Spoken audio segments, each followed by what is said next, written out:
Assalamualaikum warahmatullahi wabarakatuh.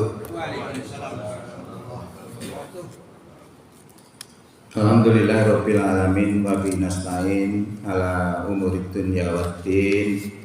Wassalatu wassalamu ala asrofil anbiya'i wal mursalin wa ala alihi wa sahbihi wa sallim ajma'in, amma ba'du. Hadirin Bapak Ibu jamaah Masjid An-Nur Bunala rahimahullah.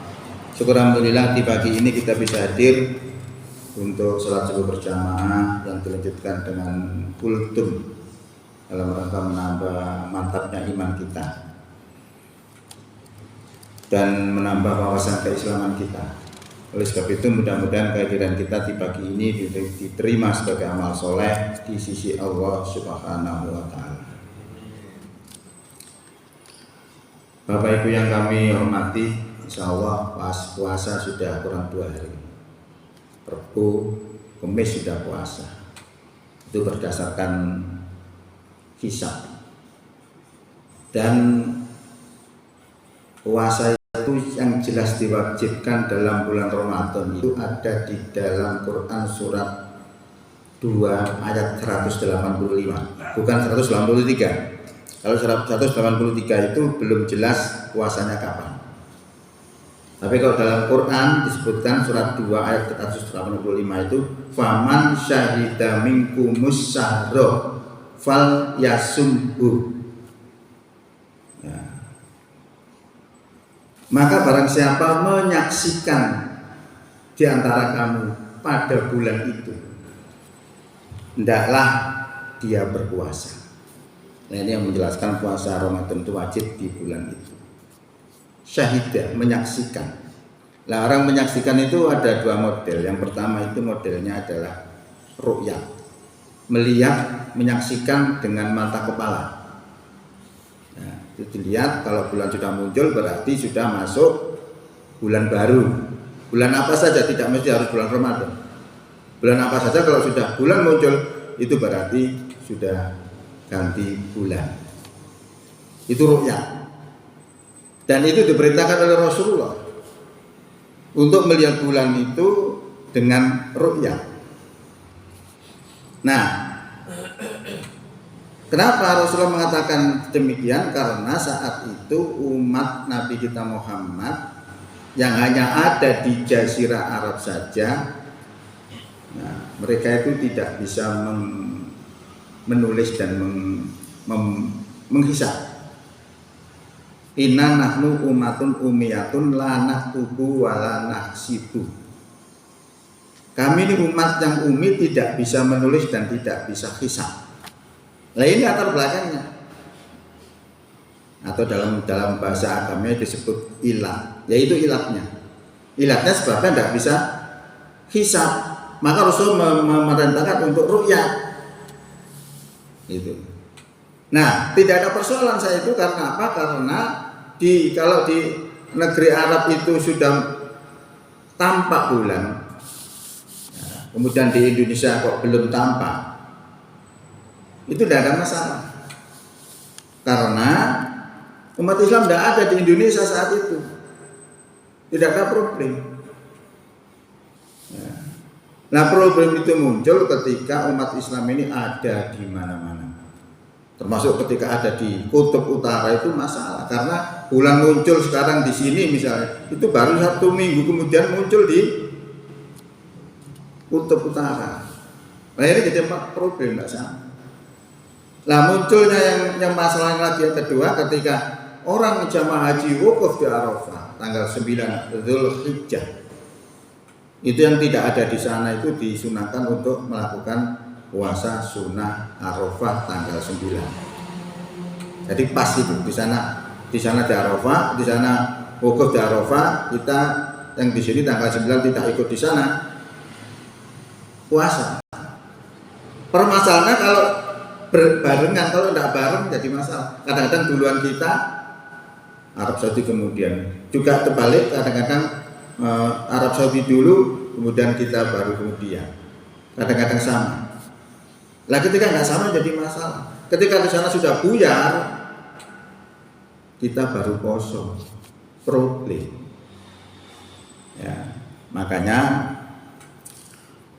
terus Muhammadiyah mengambil satu keputusan bahwa persoalan hisab banyak masalah.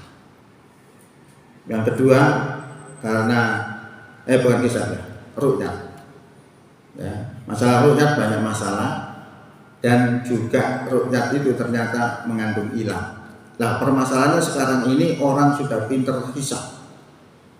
Nanti akan terjadi gerhana bulan atau matahari, ngerti, karena memiliki hitungan. Ya, maka dia ambillah keputusan untuk mengatasi persoalan itu menggunakan hisab. Nah, hisab itu dinamakan hisab wujudul hilal. Hisab wujudul hilal itu maksudnya kalau bulan itu sudah di atas permukaan, apakah itu derajatnya 0,5 atau sampai berapa, tidak masalah. Ketika bulan sudah muncul, itu berarti bulan sudah ganti. Ya, itu disebut hisab wujudul hilal. Nah, kemudian kenapa Muhammadiyah menjadikan dasar itu sehingga dituduh oleh orang-orang bahwa Muhammadiyah melakukan bid'ah? Karena Rasulullah tidak memperintahkan hisab. Ya karena itu tadi persoalannya. Dan tidak lepas dari Al-Quran. Karena dalam Quran disebutkan waladzi ja'ala samsa diya awal qamara nura wa qaddarahu manazila li ta'lamu adadas sinina wal hisab. Al-ayat. Dialah Allah zat yang telah menciptakan matahari bersinar dan bulan bercahaya dan menetapkan manzilahnya. Untuk apa? Supaya kamu bisa menghitung tahun dan bisa melakukan hisab. Ini dasar yang dipakai oleh Muhammadiyah. Sehingga dari Qur'annya, dari hadis yang tadi yang karena itu dianggap sebagai banyak hal yang mengandung masalah, lalu beralihlah kepada Al-Quran yang membolehkan hisab memang untuk hitungan ternyata. Sehingga ada tujuan ketika itu dituduh melakukan bid'ah, lalu dipanggil orang itu yang menuduh tadi, diajak ngaji. Nah, setelah diterangkan, dia akhirnya memohon maaf. Yang sudah beredar di internet yang mengatakan bahwa Muhammadiyah melakukan bid'ah, ternyata tidak. Sehingga dia menyesal, menyatakan mohon maaf kepada orang Muhammadiyah. Nah, ini adalah gambaran-gambaran kenapa hisab itu dilakukan. Nah, hisab itu artinya melihat, menyaksikan bulan tadi dengan ilmu. Kalau ru'yat menyaksikan bulan itu dengan mata kepala. Kalau saya bilang 5 ditambah 6, dengan ru'yat dilihat, oh iya 11 jumlah. Kalau saya nggak pakai melihat, 5 tambah 6 mesti 11. Nah, itu namanya melihat dengan ilmu. Nah, ini yang dipakai oleh Muhammadiyah dan menetapkan bahwa besok itu adalah besok Kamis ya. Itu sudah puasa, berarti besok sore sudah tarawih. Nah, tarawih dalam pandangan Muhammadiyah itu adalah sholat lail, sholat malam. Sholat malam yang dikerjakan di bulan Ramadan namanya tarawih. Sholat malam yang dikerjakan di luar bulan Ramadan namanya tahajud. Jadi dalam pandangan Muhammadiyah itu kalau sudah tarawih berarti sudah sholat malam. Kapan itu sholat tahajud mana? Nah, itu kita harus pahami hal seperti itu. Hadirin rahimakumullah. Kemudian kita harus pahami juga bahwa Allah itu memerintahkan puasa itu dikarenakan Allah sayang kepada kita. Karena apa? Karena Allah sudah mengatakan di dalam firman-Nya tadi, la'alakum tattaqun, agar kamu menjadi takwa. Kalau menjadi takwa ada apa? Allah sudah janjikan. Kalau kita takwa nanti Allah akan janjikan akan dimasukkan surga. Jadi surga itu nanti diberikan bukan kepada golongan. Oh, golongan Muhammadiyah masih masuk surga, belum tentu. Karena so di Muhammadiyah belendas misalnya, dolim, wasik, kafir mana, mau syirik lagi, ya belum tentu masuk surga. Ya, jadi kalau bangga dengan kelompok itu sama. Banggakan dengan iman, banggakan dengan Islam. Ishadu bi anna muslimun. Saksikanlah bahwa kami adalah muslim. Nah ini harus dibanggakan.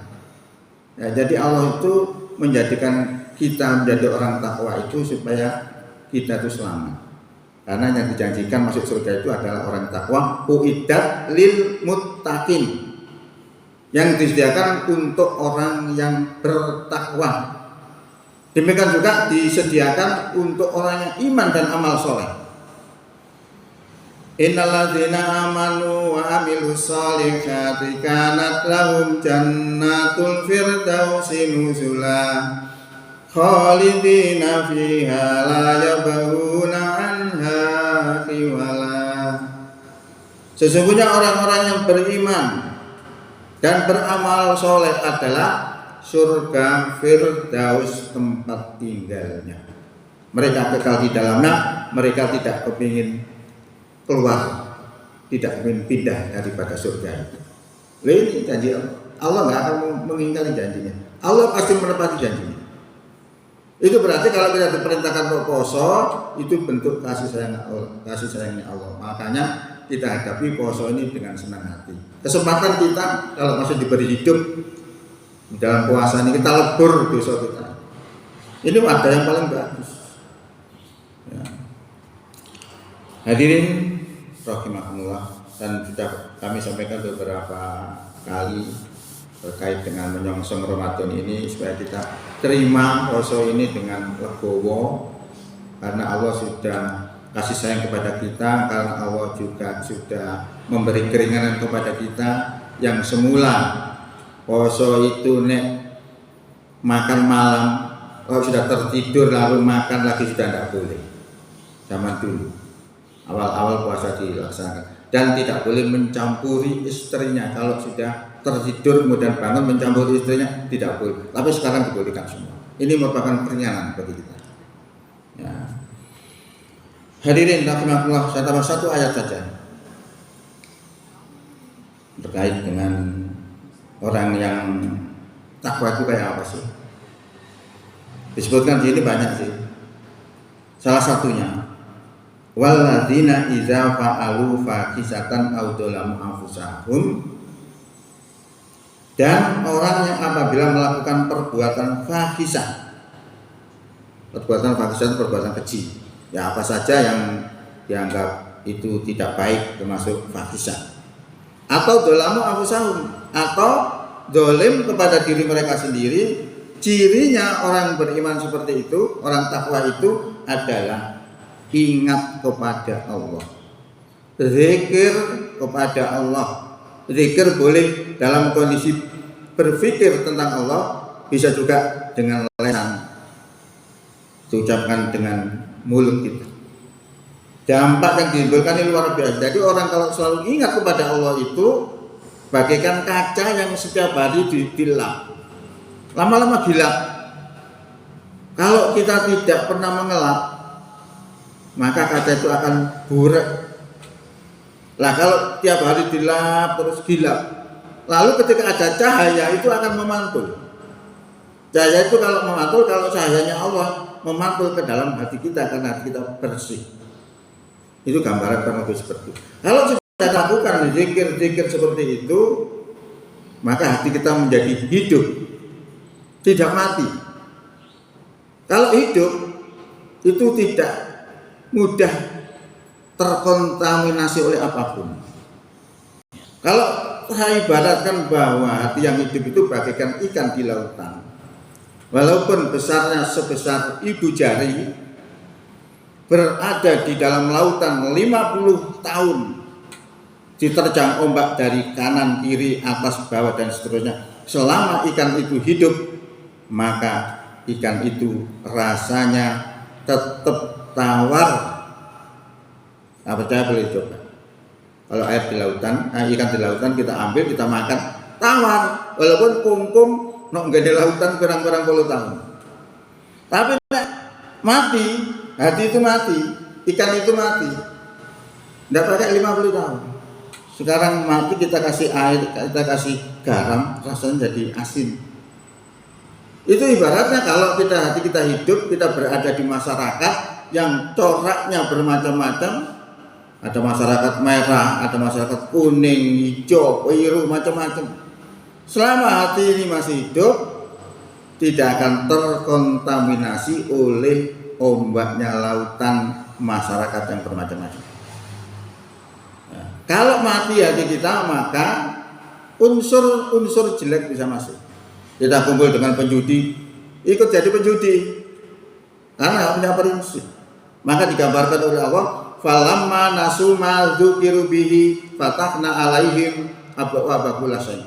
Maka tatkala mereka melupakan peringatan-peringatan Allah, maka kami bukakan segala unsur akan bisa masuk. Itu Allah yang mengatakan.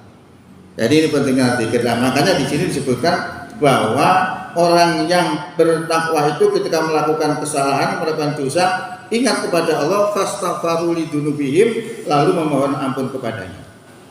Fama yaghfiru dzunuba illallah, dan siapakah yang dapat mengampuni dosa daripada Allah selain daripada Allah, wala menyusiru, dan mereka tidak meneruskan alama fa'alu, terhadap apa yang telah mereka lakukan tadi, wahum ya'lamun, sedang mereka ngerti. Ini kurang lebih salah satu ciri ketakwaan. Nah, ini kita digiring. Maka poso itu proses untuk mencetak manusia menjadi takwa. Salah satu bukti takwa itu seperti itu. Kalau kita sudah seperti itu, alhamdulillah. Kalau belum, kita cocokkan dengan apa yang dimau oleh Allah Subhanahu wa taala. Mudah-mudahan puasa yang kita laksanakan insya Allah beberapa hari lagi ini kita sambut dengan semangat dan dapat pertolongan dari Allah, dimudahkan, menjadi ringan, menjadi senang, dan lain sebagainya. Demikian, mudah-mudahan manfaat. Bila taufik wal hidayah. Assalamualaikum warahmatullahi wabarakatuh.